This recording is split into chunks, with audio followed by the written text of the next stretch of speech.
আসসালামু আলাইকুম, hi guys, কেমন আছেন বন্ধুরা? আমি ডেন্টিস সুকুমান আছি। আমি আপনার সাথে একটা কথা শেয়ার করতে চাচ্ছি যে আমি এখানে একটা দাঁতের চেম্বার দিয়েছি। আমি একজন ডেন্টিস্ট।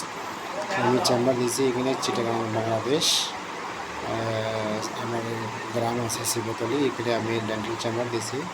আজকে 6 মাস হয়ে গেছে। আর মোটামুটি টুকটাক রুগীও পাইছি, আমি অনেক ভালো রুগী পাইছি। আবার আমার রুট ক্যানাল, ক্যাপ, ফিলিং, দাঁত তুলানো, লাগানো সব কাজ আমি করছি আলহামদুলিল্লাহ। তো পাশাপাশি আমি ইউটিউব চ্যানেলও চালাবো, তারপরে ট্রাই করতেছি ফ্রিল্যান্সিং কাজ, ডাটা এন্ট্রি, গ্রাফিক ডিজাইনিং। কিন্তু ফ্রিল্যান্সিং কাজ আমি এখনও পাচ্ছি না, কারণ ফ্রিল্যান্সিং কাজ এটা বহুতই হাই কম্পিটিশনের কারণে পাচ্ছি না আমি।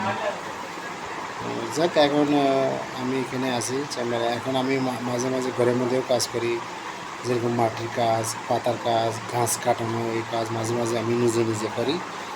যখন আমি এটা নিজে নিজে করব, আমি এটা ভিডিও বানাবো এবং প্রতিদিন আমি ভিডিওটা আপলোড করব ইনশাল্লাহ। আর আমি আপনার সাথে আমার অনেক অনুরোধ রইল, আমাকে বেশি বেশি সাপোর্ট করবেন, বেশি বেশি আমাকে লাইক কমেন্টস দিয়েন। ধন্যবাদ, বহুত বহুত শুক্রিয়া, ধন্যবাদ। সালাম।